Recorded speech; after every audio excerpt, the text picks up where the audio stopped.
Number 5. Made it their own product. When WWE first relaunched ECW in 2006, it looked like they were going to stay true to the heart of the Extreme brand, featuring weekly hardcore matches, explicit content and bloodshed. However, as time went on, the ECW brand under the WWE umbrella soon became a mere shell of its former self, all thanks to Vince McMahon. To begin with, the unique camera angles went. Next, the logo became much more generic and glitzy. Then Paul Heyman would be fired, the ECW title would be redesigned, and as fewer and fewer ECW originals began to perform, more up-and-coming talent or WWE stars would begin to fill up the roster, all up until there was nothing extreme or original left about the brand. Eventually, before the brand extension ended in 2010, ECW looks like a much cheaper version of Raw and SmackDown. Number 4. Change the ECW Championship. After Rob Van Dam defeated John Cena for the WWE title at ECW's One Night Stand in 2006, Paul Heyman would award RVD with the ECW World title on the debut episode of the new ECW. RVD would hold both the WWE and ECW World titles at the same time, but as circumstances changed and the brand would devolve, Vince McMahon decided to redesign the ECW World Championship. This title would be introduced by Theodore Long and awarded to Mark Henry. This would be symbolic to help push the new rebranding of ECW. The belt wasn't even gold and featured a completely silver design. With world titles representing the pinnacle of a company, this change symbolised changing times and the dwindling of extreme wrestling. Number 3. Big Show winning the ECW title. It was just 21 days after RVD had been awarded the ECW title that he had to defend it against the Big Show in Philadelphia.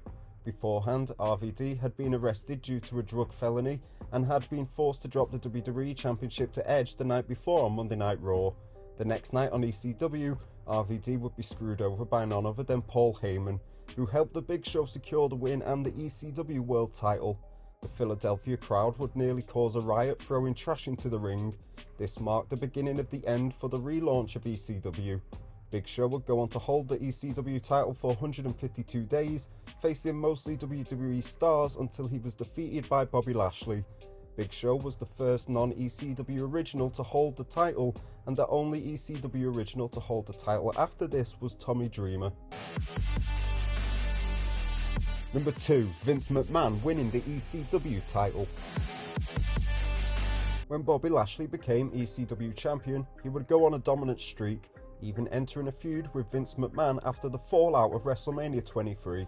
McMahon would order Lashley to defend the title against himself, Shane McMahon and Umaga in a 3-on-1 handicap match at Backlash 2007. However, on this night, the final nail in the coffin was struck for the ECW World Championship. The odds would prove to be too much for Lashley after taking 2 splashes from the Samoan bulldozer Umaga, with Vince then tagging himself in to cover Lashley and pick up the win. Shane McMahon would secure the ECW World title around his father's waist in a symbolic sign that ECW was truly done for. Number 1. December to Dismember 2006. In what turned out to be one of the worst professional wrestling pay-per-views ever produced, the WWE decided to bring back a brand-exclusive pay-per-view for the newly revamped ECW brand in 2006. However, due to Paul Heyman's creative input being squashed by Vince McMahon and a lackluster card being announced beforehand, the show drew poor buy rates and low attendance. The show would focus around 2 matches, with the Hardy Boys taking on M&M and the Extreme Elimination Chamber match, where Lashley would win the ECW World title instead of CM Punk. Very little in terms of Extreme was showcased in between, with thrown together matches being featured. After the shambles of an event ended, Paul Heyman would have a confrontation backstage with Vince McMahon, where Vince would order Heyman to leave the WWE. Without the leadership and vision of Paul Heyman, ECW quickly became another generic glitzy WWE show. As tears streamed down Paulie's face, Heyman would mourn the death of his beloved brand, and fans would never see ECW again. Thanks for watching. Don't forget to subscribe for more wrestling content.